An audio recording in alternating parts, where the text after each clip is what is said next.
Assalamualaikum warahmatullahi wabarakatuh. Pemirsa di mana saja Anda berada, selamat berjumpa kembali dengan channel YouTube Insan Dongeng.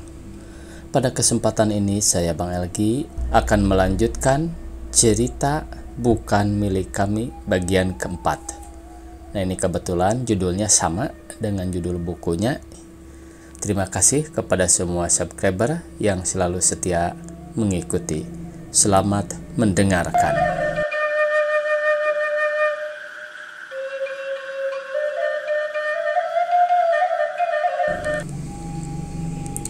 Tiada disadari senyumnya kerap kali tersungging di bibirnya sejak ia menaiki tangga kereta api di stasiun S. Selama di perjalanan dan hingga ia turun dari tangga kereta api di stasiun B, senyum yang membayangkan harapan-harapan manis.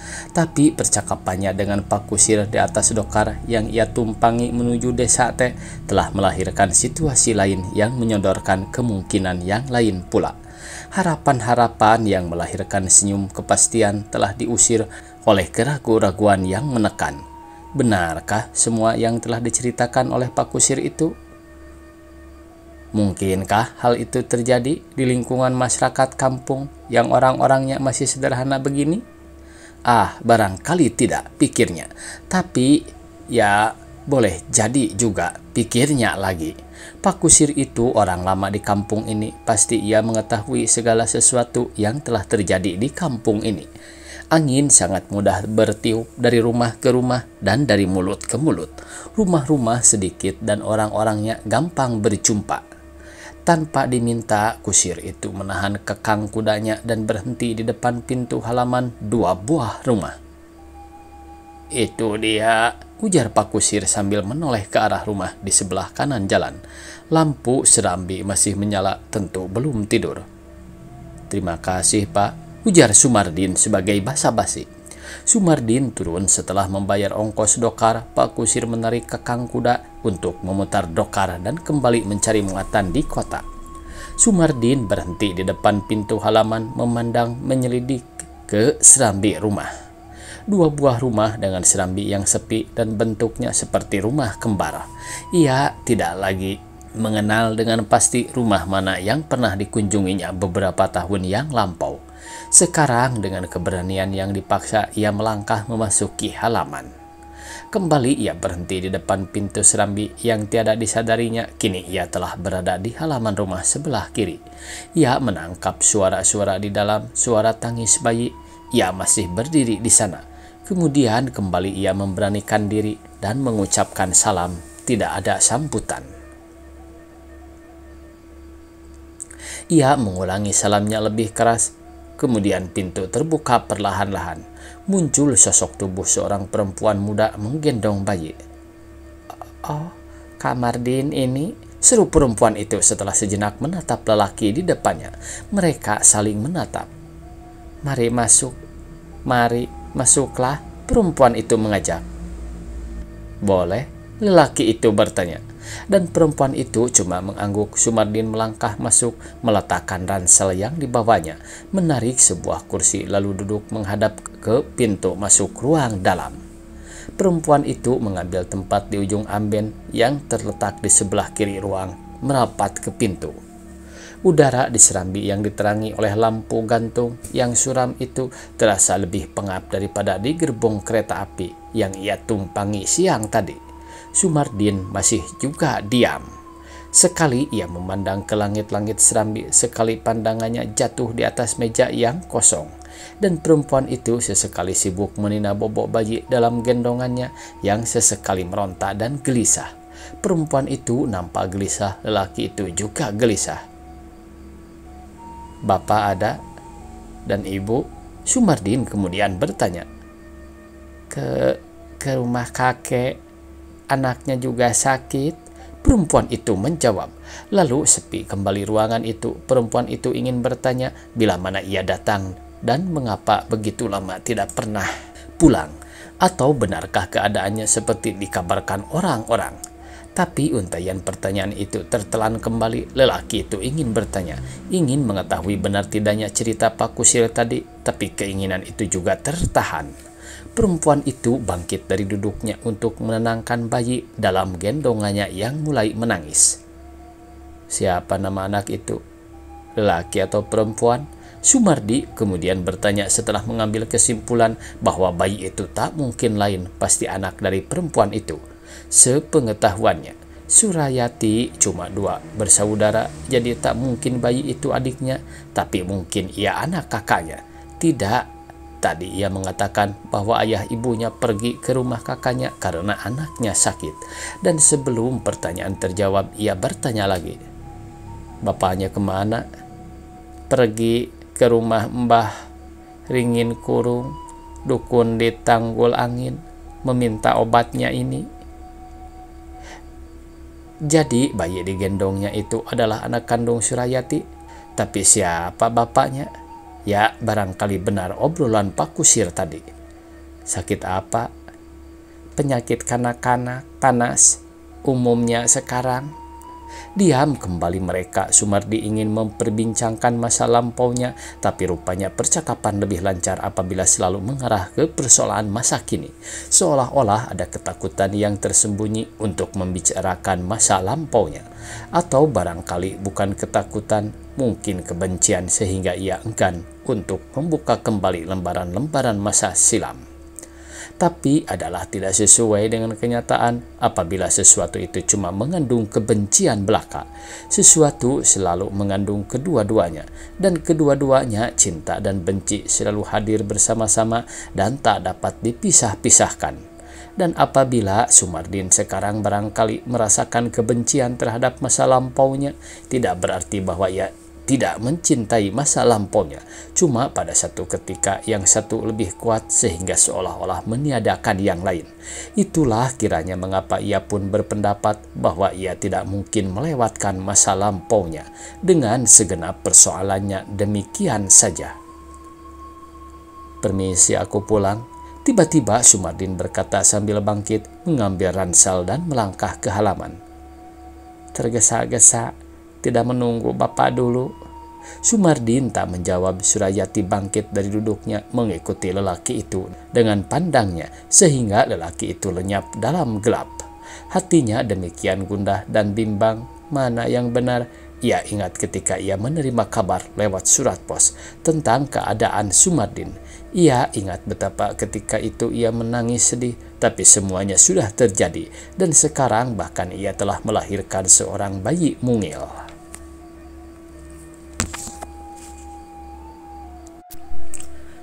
Lekas sembuh, Buyung. Semoga kau lekas sembuh, ia bergumam. Di pintu halaman, lelaki itu membelok ke kanan mengikuti jalan menuju ke rumah orang tuanya di ujung desa sebelah timur. Langkahnya lambat dan ragu seolah-olah ia enggan melanjutkan perjalanannya. Tapi kalau malam ini ia tidak pulang, pikirnya, menengok rumah dan ibunya, kemana ia akan pergi? Anak yang lelah oleh permainan hidup sehari-hari, di mana ia akan istirahat melepaskan penat. Burung-burung pun akan kembali pulang ke sarang setelah seharian terbang berkeliaran. Dan ia pun sekarang pulang sebab ingin melepaskan lelah dari bertugas, melepaskan rindu kepada ibu dan kepada orang-orang yang dikasihinya selama ini. Di halaman rumahnya yang telah lebih 2 tahun ditinggalkannya tak terlihat perubahan. Mungkin karena gelap, tapi boleh jadi juga memang tidak ada perubahan. Memang tidak terjadi perubahan yang mendasar seperti umumnya terlihat pada sifat kehidupan desa yang lamban dan sederhana. "Oh, engkau Mardin?" ujar ibu dengan suara terperanjat setelah lelaki itu muncul di depan pintu serambi. "Ya, aku datang, Bu," jawab Sumardin. Ia melangkah mendekati ibu sambil meraih tangan kanan ibu dan menyelaminya dengan hikmat. Perasaan tidak percaya, terkejut dan terharu bercampur di hati ibu, tapi bagaimanapun ia harus menerima satu kenyataan bahwa anak lelakinya malam ini kembali pulang ke haribaannya. Ibu memandang dengan gemas dan kagum seperti ayahnya, pikir ibu. Kehadiran Sumardin yang tak pernah lagi menjadi harapan orang tua itu selalu menjadi pertanyaan di hati ibu. Sekarang ibu seolah-olah sedang bermimpi. Benarkah seorang lelaki yang berseragam, Yang sekarang duduk di hadapannya ini anak lelakinya yang bernama Sumardin, yang kira-kira setahun yang lalu dikabarkan gugur di pertempuran. Pertanyaan belum terjawab, tapi segera akan terurai simpul-simpulnya. Sabia sering kemari, Bu. Ia bertanya kepada ibu setelah menyadari bahwa ruangan di rumah itu terasa sepi. Kadang-kadang datang juga, nyambangi Rasidi yang sudah setahun tinggal di sini. Aku minta agar ia menemaniku, si Yusuf, adik Rasidi, bersama ibunya. Oh, sudah punya adik? Umur berapa? Baru 8 bulan, tapi anaknya besar dan sehat. Syukurlah, sekarang kabarnya sedang musim penyakit anak-anak. Kemarin anak Bu Darta meninggal, cuma sakit 3 hari.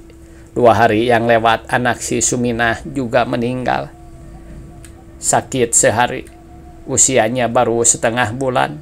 Anaknya cukup sehat sebenarnya, tapi panas tiba-tiba menyerangnya. Terus menerus dan bertambah tinggi, akhirnya tidak tahan. Obat dari dukun tak mempan. Sepi kembali rumah itu. Pembicaraan antara ibu dan anak terhenti tiba-tiba, seperti ada sesuatu yang menahan dan membungkam mulut mereka untuk berbicara. Mereka sedang berpikir sendiri atau mencari dan menyusul pikiran lain sebagai bahan pembicaraan. Keadaan rumah ini tidak banyak berubah. Kemudian Sumardin berkata setelah pandangannya mengitari ruangan rumah. Tapi di kampung ini sesuatu telah terjadi, ujarnya lagi. Tidak kuduga. Segalanya memang tidak tetap, tak ada sesuatu yang tidak berubah. Dan banyak kali sesuatu peristiwa berlangsung tanpa diduga sebelumnya. Bahkan kadang-kadang seperti suatu keajaiban, jawab ibunya. Senyap kembali ruang itu, terlampau banyak persoalan yang mesti diperbincangkan. Yang satu seolah lebih penting dari yang lain dan desak-mendesak. Ibu bangkit dari duduknya untuk mengambil segelas kopi dingin di meja di sudut ruang dan meletakkannya di meja di depan Sumardin. Minumlah, tentu kau haus dan lelah. Aku sediakan makanan dulu. Habis makan kau boleh istirahat, ujar ibu sambil hendak melangkah ke dapur, tapi Sumardin cepat berkata, "Jangan repot, Bu. Aku sudah makan. Duduklah ibu di sini. Ada sesuatu yang ingin kutanyakan kepada ibu. Sesuatu yang luar biasa agaknya. Pertemuan yang tidak pernah direncanakan sebelumnya sering memberikan sesuatu yang luar biasa. Katakan kepada ibu apa yang ingin kau tanyakan. Nanti aku ingin pula menanyakan sesuatu." Sumardin berdiam sesaat, berpikir, lalu berkata, "Tentang Surayati, Bu," ujarnya lirih. "Apalagi yang mesti dibicarakan tentang dia? Engkau tentu sudah singgah di rumahnya. Ia sudah jadi istri orang lain." "Itu aku tahu. Apalagi yang mesti dipersoalkan?" "Ibu tahu, semua orang di kampung ini tahu bahwa ia tunanganku. Sekarang ia telah jadi istri orang lain. Bagaimana ia sampai jadi istri orang lain? Itu yang ingin aku tahu. Itu yang belum jelas bagiku. Ibu pasti tahu persoalannya." "Memang aku tahu, tapi engkau pun pasti tahu salah satu sebabnya kalau kau tidak berpura-pura." "Ibu," kata Sumardin terheran-heran, "aku tidak main-main, Bu. Sama sekali aku tidak tahu mengapa sampai terjadi demikian." "Baiklah, kuceritakan sekarang," ujar ibu kemudian setelah sejenak menatapi wajah anaknya. "Tapi tidak sebaiknya aku bertanya kepadamu sebelum aku menceritakan segalanya. Dan hendaknya kau jawab dengan benar." Berhenti ibu berbicara, mereka saling menatap. Sumardin menunggu dengan perasaan gelisah. "Selama lebih 2 tahun kau bertugas," ibu memulai. "Berapa kali kau kirimi surat kepadanya dan berapa kali kau terima suratnya?" Sumardin mengingat-ingat, tidak segera menjawab. Kemudian, 5 kali ku kirim surat kepadanya, tapi cuma sekali suratnya ku terima. Sebulan kira-kira sesudah suratku yang pertama. Isinya memang mengatakan bahwa suratku yang pertama telah ia terima. Sudah itu, tak sebuah surat pun datang sampai aku pulang meninggalkan markas kemarin. Ibu menganggukkan kepala dan berpikir seolah-olah ia telah memaklumi persoalannya, seolah-olah ia telah menemukan kunci pemecahannya. 1,5 tahun yang lalu kira-kira ia menerima surat pemberitahuan bahwa engkau telah hilang dalam suatu pertempuran di perbatasan. Usaha mencarimu telah gagal. Kemudian kau dalam surat itu dinyatakan gugur. Begitu Ibu Surayati memberitahukan kepadaku ketika aku berkunjung ke sana. Ketika itu Surayati menangis, selalu di tempat tidurnya, tidak mau menjumpaiku, sebagaimana biasa apabila aku ke sana. Surat palsu, pasti itu surat palsu, Bu. Siapa yang membawa surat itu? Seorang dari kecamatan. Kemudian apa yang terjadi? 2 bulan kemudian kira-kira Mas Duki, kepala penerangan kecamatan itu, melamar Surayati. Mereka sekarang jadi suami istri.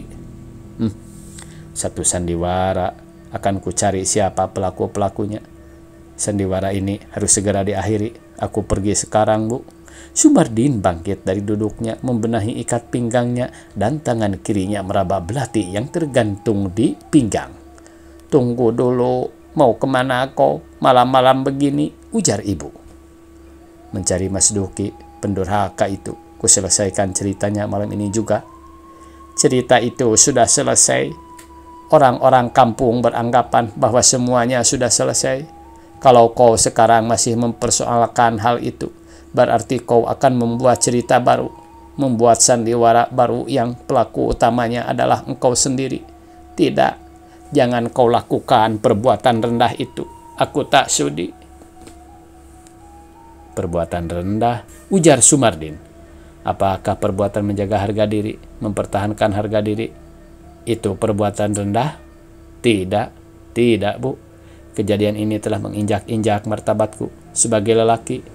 Kehormatanku sebagai laki-laki telah dinodainya secara rendah dan tidak jujur. Apapun yang akan terjadi, aku harus menemuinya. Maradin, ujar ibu lembut. Aku minta jangan kau lakukan perbuatan sekeji itu. Duduklah dulu, nak. Aku mau mengatakan seluruh perasaanku kepadamu. Duduklah dahulu. Kalau mau, bukan, ujar ibu sambil melangkah mendekati anaknya, meraih dengan lengan kirinya dan mencoba mendudukkannya kembali di kursi. Sumardin melepaskan lengannya dari raihan ibu dan tetap berdiri di atas 2 kaki yang kukuh. Katakanlah apa yang ingin ibu katakan sebelum aku pergi mencapai bedebah itu. Tidak, aku tidak mau mengatakan sebelum kau duduk kembali. Kalau ibu tidak mau mengatakan apa-apa, aku mau pergi. Ruangan sejenak sepi. Mereka berhenti berbincang-bincang, seolah-olah masing-masing sedang berpikir mencari siasat. Ibu memandang kepada anak lelakinya dengan hati bertanya, kelembutan yang kupercikan ke hatimu sejak masa kanakmu ternyata kini tiada berbekas. Pikir ibu, harapan dan idamanku agar kau memiliki sifat-sifat lembut dan kasih sayang sia-sia belaka. Engkau telah mengambil seluruh watak ayahmu yang keras dan tak acuh. Bagaimana? Sumardin mendesak. Akhirnya ibu memutuskan bahwa ia harus mengalah karena ia percaya kehendak untuk melunakkan hati anaknya tidak akan tercapai apabila melalui kekerasan. Hati yang panas tidak mungkin menjadi dingin apabila dihadapi dengan hati panas pula. Api yang membakar akan padam oleh siraman air, dan kekerasan akan dapat ditaklukkan oleh hati yang ramah, lembut, dan penuh kasih. Begitu pikir ibu. Baik, dengar baik-baik. Kemudian ibu memulainya lagi. Dalam persoalan ini, aku tidak mau mengatakan siapa benar, siapa salah. Yang ingin kukatakan ialah terutama menyangkut masa depanmu. Engkau masih muda dan insya Allah masih memiliki masa depan yang panjang. Sebab itu segala kehendak dan rencana dan keinginan yang akan kau lakukan mestilah dipikir masak-masak, ditimbang baik buruknya. Pikirkan dan pikirkan kembali sebelum kau lakukan sesuatu tindakan. Pertimbangkan dalam-dalam sebelum diambil satu keputusan. Bahkan keputusan yang telah diambil, jadikan keputusan sementara untuk apabila perlu dicairkan kembali agar diperoleh keputusan yang lebih matang dan dapat dipertanggungjawabkan. Kita tahu bahwa peristiwa itu sudah terjadi, bahkan sudah lama terjadi, tapi belum berakhir dan harus diakhiri sekarang juga. Ya, memotong. Dengarkan dulu, jangan kau potong. Peristiwa itu sudah lama terjadi. Apa keuntunganmu kalau kau lakukan niatmu untuk balas dendam kepada mereka atau salah seorang dari mereka? Kalau kau membunuhnya, pasti kau dihukum. Dengan begitu, selain kau merasa tersiksa selalu, kau membuat orang lain juga sengsara dan menanggung malu. Karena perbuatanmu itu, seorang istri akan kehilangan suami, dan bayi yang tak berdosa tidak lagi mempunyai bapak, dan takkan pernah lagi ia memanggil bapak kepada bapaknya yang sesungguhnya. Tapi semuanya itu adalah akibat dari perbuatan yang kurang ajar, Bu. Perbuatan yang salah mesti dihukum sesuai dengan kesalahannya. Dan akulah yang paling berhak menghukumnya, karena akulah orang yang pertama-tama dan langsung paling merasakan akibat perbuatannya. Kalau kau menghukum dia, pasti kau akan dihukum pula oleh orang lain. Tidak, itu bukan cara yang tepat. Adukan kepada polisi kalau kau anggap dia bersalah. Tapi tidak, sebaiknya kau diam, jangan ganggu mereka. Pikiranku akan selalu terganggu, Bu, kalau ku biarkan mereka. Kalau aku tidak mengganggu mereka, tidak. Lelaki itulah yang dahulu memulai, dialah yang duluan melakukan sesuatu yang membuat aku selalu tersiksa. Dan kalau aku sekarang melakukan sesuatu yang menyiksa orang lain, itu adalah semata-mata akibat dari perbuatan lelaki itu. Dan aku sendiri siap menyandang akibat apapun yang paling buruk, asal aku dapat berbuat demi kehormatanku. Ibu pasti lebih tahu bahwa kehormatan lelaki sulit untuk ditawar. Tapi aku tidak menawar, aku cuma memberi pertimbangan. Aku minta supaya kau pikirkan sekali lagi sebelum kau lakukan kehendakmu. Kau tentu masih ingat pesan ayahmu dulu. Masih kau ingat apa yang dikatakan ayahmu sebelum kau berangkat memasuki barisan sukarela di zaman Nippon dulu? Ibu berhenti berbicara menatap wajah anaknya yang tetap keras, walaupun kemudian tampak perlahan-lahan ia menunduk seolah-olah menemukan sesuatu di lantai. Kemudian ibu berkata melanjutkan, ayahmu meninggal beberapa hari sesudah daerah ini diduduki oleh Belanda. 5 orang serdadu memasuki pekarangan, 2 orang memasuki rumah ini. Ketika itu pagi buta, kemudian mereka menyeret ayahmu ke halaman dan memukulinya hingga luka-luka dan tidak sadar diri. Karena ayahmu tidak mau mengatakan kepada mereka di mana kau berada dan pada kesatuan apa kau bergabung. Beberapa hari ia terbaring sakit menderita. Sesekali ia berkata kepadaku,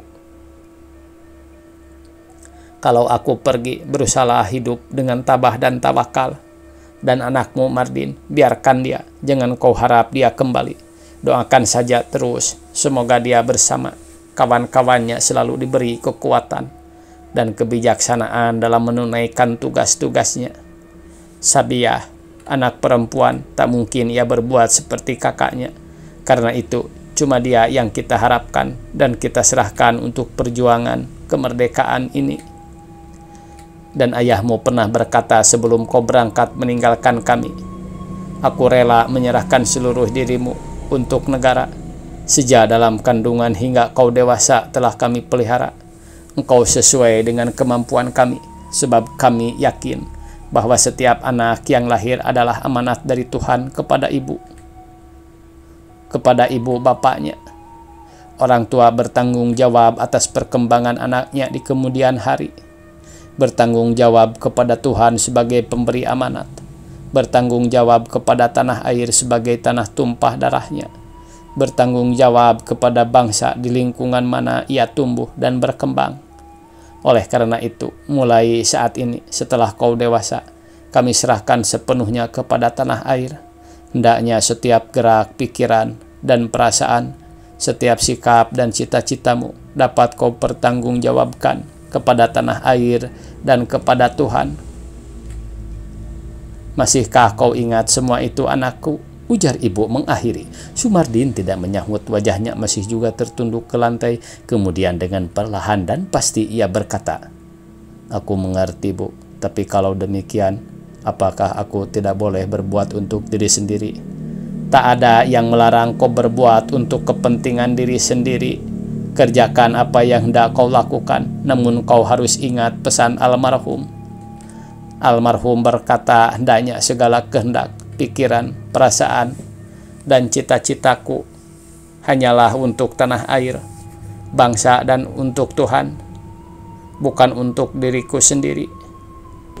Almarhum berkata, hendaknya segala kehendak, pikiran, perasaan, dan cita-citaku hanyalah untuk tanah air, bangsa, dan untuk Tuhan, bukan untuk diriku sendiri. Jadi aku tidak berhak atas diriku sendiri? Berbuat dan berjasa bagi bangsa dan tanah air adalah juga berbuat untuk diri sendiri.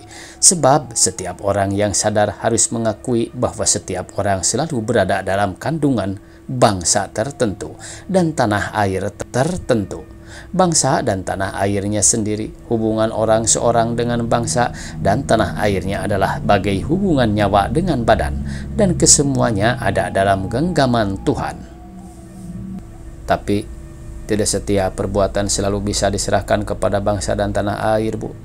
Dalam keadaan demikianlah seseorang menjadi dirinya sendiri.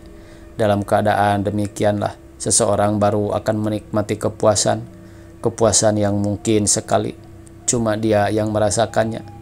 Sedang bagi orang lain mungkin hal itu dirasakan sebagai kesengsaraan dan penderitaan. Ah, tidak, aku ingin menikmati kepuasan. Aku ingin mencari dan menemukannya. Aku pergi sekarang. Dan ia bergegas meninggalkan ibu yang termangu. Dengan rasa sedih dan gelisah, ibu melangkah perlahan-lahan mengikuti anaknya hingga di pintu serambi. Di belakang pintu serambi, ibu cuma dapat menangkap wajah bumi yang gelap dan langit yang digantungi bintang-bintang berkedipan kecil jauh sekali. Sumardin telah pergi. Anak keras kepala, pikir ibu sambil menggelengkan kepala. Tapi semoga pikiran dan hatinya masih terbuka. Semoga Tuhan membuka pikirannya dan menuangkan pikiran baik kepadanya. Tunjukkanlah ia jalan yang benar, seperti engkau telah memberi petunjuk kepada orang yang kau kehendaki. Dengan muka tertunduk, ibu kembali ke ruang dalam. Ibu gelisah. Dalam benaknya melintas-lintas bayangan-bayangan yang mencemaskan. Apa yang akan terjadi bila ia tetap dengan pikirannya yang keliru? Malam ini atau esok, orang-orang kampung akan ribut dikejutkan oleh satu peristiwa pembunuhan. Dan betapa remuk hati ibu, betapa pedih dan malunya ibu kepada orang-orang sekampung kalau kemudian ternyata bahwa pembunuh itu adalah Mardin, anak yang pernah dikandung dan diasuhnya yang telah dikabarkan gugur dalam pertempuran. Di jalan di depan rumah Surayati, Mardin berhenti mengawasi halaman rumah dan serambinya yang masih juga diterangi lampu gantung yang suram dan sepi. Tak seorang pun tampak, rumah seolah telah lelap dilihat dari jauh. Juga rumah di sebelah itu, jalan yang membentang dari barat ke timur juga senyap. Malam memang telah larut, baru saja terdengar pukulan lonceng 11 kali di kecamatan Selatan. Angin sesekali bertiup keras, menggoyangkan dedahanan dan ranting-ranting, menggetarkan dedaunan dan pucuk-pucuk pohon, serta menggugurkan daun-daun tua. Sumardin membulatkan hati dan mengukuhkan kemauannya. Ia melangkah memasuki halaman, terus ke samping rumah, berjongkok dan berlindung di balik dahan pohon kembang sekar putih.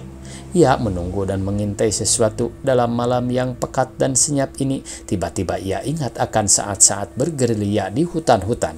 Ia ingat ketika sedang melakukan tugas penyusupan ke arah musuh. Saat itu tak sekeping pun perasaan takut menghinggapinya.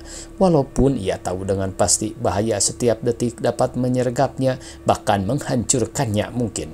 Tugas mengadakan penyusupan dan pengintaian adalah tugas yang paling berat dan berbahaya, sebab tugas itu dilakukan seorang diri, dan tak mungkin dilakukan dengan banyak orang kalau ingin maksud tercapai. Seluruh indera harus dipasang dengan baik agar ia dapat menangkap sesuatu yang mungkin membahayakan tugas. Ia harus merayap mendekati markas musuh untuk mengetahui keadaan mereka dan kemudian melaporkannya ke komandannya sebagai bahan menentukan tindakan selanjutnya. Tiba-tiba ia menangkap suara tangis bayi. Tangis itu bertambah keras. Bayi itu menjerit seolah-olah sedang kesakitan. Pasti itu tangis anaknya Surayati yang tadi gelisah digendongnya. Terdengar pula suara perempuan sedang melerai dan meninak bobok si bayi. Dan suara seorang lelaki berbicara, mengatakan sesuatu yang tidak jelas apa yang diucapkannya. Barangkali itu suara Mas Duki. Oh, si bedebah itu. Ya, sebentar lagi, sesaat lagi, terimalah hukumanmu, ujar Sumardin pada diri sendiri. Dan ia makin menegangkan otot-ototnya dengan mengepalkan tangan keras-keras, seolah-olah ia sedang memeras kelapa parut untuk diambil santannya yang terakhir. Bayi itu menangis terus, suaranya menyentak-nyentak seperti sedang meronta dan menahan sakit yang kuat. Atau mungkinkah ia mengerti bahwa saat lagi ada seorang yang di kampung percaya bahwa seorang bayi demikian perasa dan mengerti bahwa ada orang yang bermaksud jahat sedang menghampiri rumahnya. Dan karena itu ia menangis dan melolong terus. Barangkali ia juga mengerti bahwa ada orang asing sedang mengendap dan mengintai untuk melakukan sesuatu di halaman rumahnya. Tapi apakah yang akan kulakukan ini suatu kejahatan? Pikir Sumardin. Aku bukan pencuri dan bukan pula penjahat, bisiknya lagi. Aku cuma ingin mengadakan perhitungan. Aku ingin menyelesaikan satu kejahatan yang telah dilakukan oleh Mas Duki, ayah si bayi itu. Sama sekali aku tidak berniat jahat. Aku benar dan perbuatanku ini untuk menegakkan kebenaran pula. Kebenaran yang telah diinjak-injak oleh lelaki yang sekarang kebetulan menjadi ayahmu, Buyung.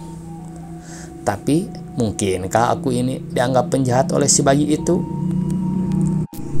Oh, barangkali tangis itu adalah tangis sedih seorang anak yang bakal ditinggal ayahnya. Atau barangkali semacam tangis isyarat dan semacam ruang sirine pertanda keadaan dalam bahaya.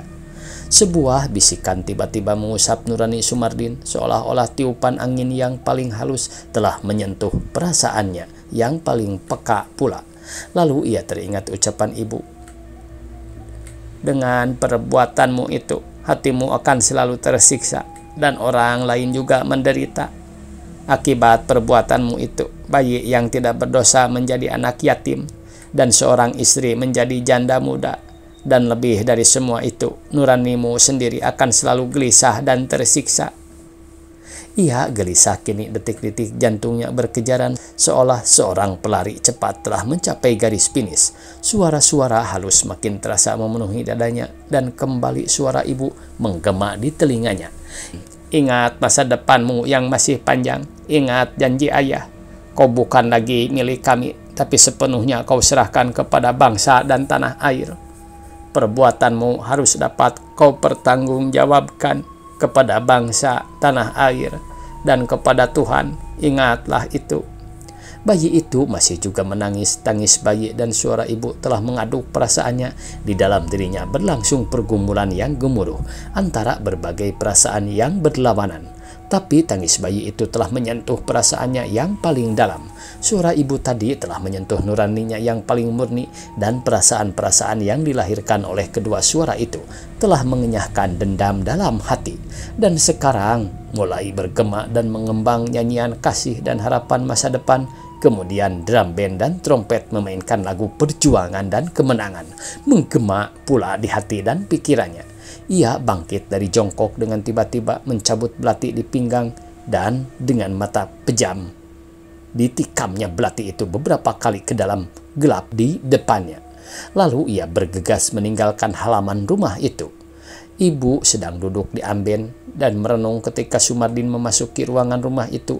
Ibu kaget dan bangkit dari duduknya, memandangi anaknya yang melangkah ke arah ranselnya tadi diletakkan. "Aku kembali ke markas," Sumardin berkata dengan tenang meraih ransel. "Sekarang?" Ibu bertanya heran. "Ya, sekarang, Bu." Itu saja, dan dengan langkah tetap Sumardin meninggalkan ibu dan meninggalkan ruangan itu.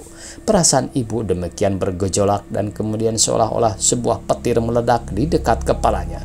Perasaan ibu tercekam oleh sebuah ledakan yang tiba-tiba. Malam itu kegundahan ibu bertambah, pertanyaan yang menyiksa berteriakan di benaknya mengenai apa yang telah dilakukan oleh anaknya. Semalam ia tidak dapat tidur. Malam itu adalah suatu malam yang paling menggoncangkan perasaannya selama hidupnya. Perjumpaan yang tiba-tiba dengan anak lelakinya yang selama ini tak pernah terlintas dalam angannya. Kehendak anaknya untuk balas dendam dengan membunuh Mas Duki.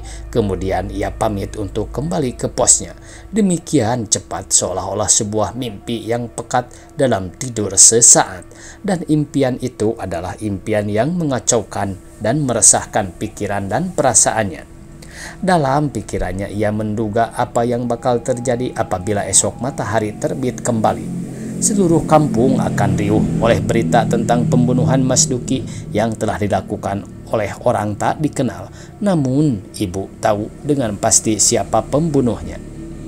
Esoknya apabila ayam mulai berkeliaran mencari makan, burung-burung berkicauan dan terbang dari dahan ke dahan, dan kanak-kanak kembali turun ke halaman bermain riang dan berkejar-kejaran, ibu berusaha mencari berita luar biasa yang terjadi semalam di kampung itu. 5 orang, 2 lelaki dan 3 perempuan berjalan dari arah timur di lorong kecil yang memanjang di depan rumah ibu. Ketika mereka sampai di rumah ibu, ibu menghentikan mereka dengan pertanyaan, "Kemana, oi? Pagi-pagi benar, tergesa-gesa nampaknya." Seorang di antara mereka menjawab, "Melawat ke rumah Mas Duki." "Tidak dengar?" "Hah?" kata ibu. Itu saja seruan yang terlompat dari mulut ibu. Ibu jatuh pingsan. Kelima orang itu buru-buru menolong ibu dan mengangkatnya ke serambi depan. Dengan berbagai cara mereka berusaha mengembalikan kesadaran ibu. Beberapa saat kemudian ibu kembali sadar. Lalu ibu menangis terseduh-seduh. Orang di sekelilingnya bingung, tidak mengerti mengapa ibu jatuh pingsan tadi dan sekarang. Sesudah ia sadar kembali, menangis seolah-olah sedih sekali. "Ada apa, Bu?" seorang bertanya. Ibu cuma menggeleng, tidak menjawab. Ia terhisak seperti kanak-kanak kehilangan mainannya. "Bu, ada apa, Bu?" seorang lain bertanya lagi. Masih tidak menjawab, kemudian disela-isaknya ia bertanya, "Benar-benar meninggalkan ia? Tak bisa ditolong lagi?" "Ah, Bu, sudah umumnya di mana-mana sama." "Umum pembunuhan?" ibu bertanya lagi. "Pembunuhan?" Orang di sekitarnya kembali tidak mengerti. "Siapa yang meninggal?" tanya ibu. "Anak Mas Duki, si bayi itu." Tamat pemirsa. Cerpen keempat dari Bukan Milik Kami. Begitu ceritanya pemirsa. Disangka oleh ibunya itu adalah anaknya yang membunuh Mas Duki. Ternyata anaknya yang sakit, yang meninggal dunia. Mudah-mudahan malam besok kita bisa berjumpa kembali. Billahi taufiq wal hidayah. Wassalamualaikum warahmatullahi wabarakatuh.